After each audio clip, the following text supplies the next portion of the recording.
জুলাই গণ অভ্যুত্থানের মধ্য দিয়ে আমরা আজকের এই বাংলাদেশে উপস্থিত হয়েছি। আমরা আজকে স্বাধীনভাবে কথা বলছি। আমরা আজকে মানুষের ভোটাধিকার নিশ্চিত করার কথা ভাবছি। আমরা নির্বাচনে অংশগ্রহণ করার এবং ভোট প্রদানের কথা ভাবছি। কিন্তু একটি দল ভুলে গিয়েছে তারা আজকে কোন প্রক্রিয়ায় নির্বাচনে অংশগ্রহণ করছে, কাদের রক্তের উপর দিয়ে তারা নির্বাচনে অংশগ্রহণ করছে এবং ভোট যাচ্ছে। জুলাই বিপ্লবের ফলে এই নির্বাচন সম্ভব হয়েছে। জুলাই বিপ্লবের ফলে আমরা নতুন বাংলাদেশ, নতুন কুতুবদিয়া তৈরি করার স্বপ্ন দেখতে পাচ্ছি। প্রিয় এলাকাবাসী, প্রিয় কুতুবদিয়ার বাসিন্দাগণ, আমরা জানি এই কুতুবদিয়া একটা দ্বীপ উপজেলা। আপনারা অনেক জায়গা থেকে বিচ্ছিন্ন থাকেন, অনেক কষ্ট করে আপনাদেরকে জীবনযাপন করতে হয়। চিকিৎসার সুব্যবস্থা নাই, কর্মসংস্থানের সুব্যবস্থা নাই, শিক্ষার সুব্যবস্থা নাই, এবং গত 16 বছর ধরে তৈরি হয়েছিল লুটপাট, টাকা পাচার এবং মানুষের উপরে জুলুম। সেই সব কিছুকে মারিয়ে আপনারা রাজপথে এসে জীবন দিয়ে আপনারা কিন্তু নতুন বাংলাদেশ তৈরি করেছেন এই কুতুবদিয়া, কক্সবাজার, মহেশখালীর জনগণ। আমরা সেই ইতিহাস ভুলি নাই। আমরা আশা করি আগামী 12ই ফেব্রুয়ারি আপনারা আমরা মিলে আরেক নতুন ইতিহাস তৈরি করব ইনশাআল্লাহ। আপনারা কি সেটার জন্য প্রস্তুত আছেন? অবশ্যই আমরা সেটার জন্য প্রস্তুত আছি। আমার কুতুবদিয়ার লবণ চাষিরা ন্যায্য মূল্য পাবে, অর্থনীতি চাঙ্গা হবে, এবং এটা সম্ভব কেবলমাত্র হামিদুর রহমান আজাদের হাত ধরে। হামিদুর রহমান আজাদ ভাই যদি নির্বাচিত হন, এই কুতুবদিয়ার লবণ চাষিরা, পান চাষিরা, মৎস্যজীবীরা তারা ন্যায্য মূল্য পাবে, তারা ভালোভাবে জীবন যাপন করতে পারবে।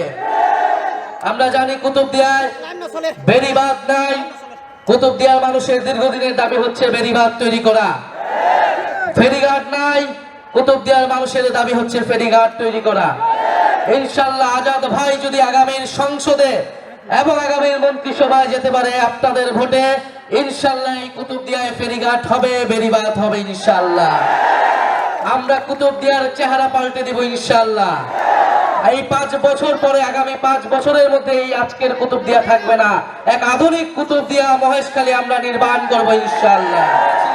বাংলাদেশকে আধিপত্যবাদ থেকে দখল মুক্ত করার জন্য, বাংলাদেশকে ফ্যাসিবাদ থেকে দখল মুক্ত করার জন্য, বাংলাদেশকে দুর্নীতিবাজ লুটেরাদের থেকে দখল মুক্ত করার জন্য আমরা খুব স্পষ্টভাবে বলেছি বাংলাদেশের সরকার গঠন করবে। বাংলাদেশে কে নির্বাচিত হবে, কে সরকারে যাবে তা নির্ধারণ করবে বাংলার জনগণ।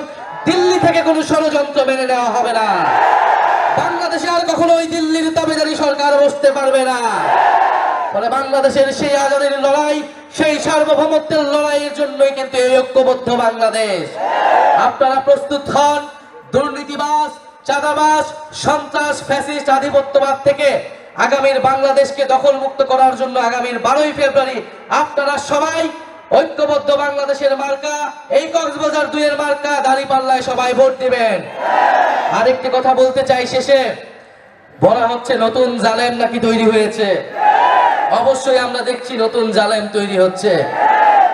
তারা এই নতুন জালেম যারা 5ই আগস্টের পরে নতুন করে চাঁদাবাজি শুরু করেছে, তারা এই নতুন জালেম যারা 5ই আগস্টের পরে নতুন করে জমি দখল শুরু হয়েছে, যারা ফ্যাসিস্টদেরকে পুনর্বাসনের নীতি নিয়েছে, যারা কথিত বন্ধু রাষ্ট্রকে তোষণের নীতি নিয়েছে, তারা এই বাংলাদেশের নতুন জালেম হিসেবে আবির্ভূত হয়েছে।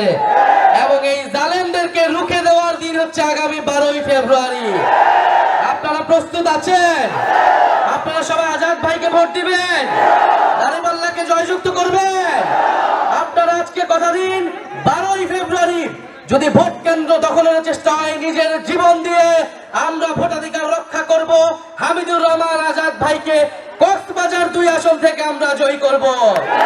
ইনকিলাব, ইনকিলাব, ক্ষমতা না জনতা, ইয়া প্রশ্ন সংগ্রাম, দালালি না রাজপথ, দিল্লি না ঢাকা, তুমি কে আমি কে, ইহাদি হাদি। ইনশাআল্লাহ 12ই ফেব্রুয়ারির পরে আমরা বাংলাদেশের শরীফ ওসমান হাদির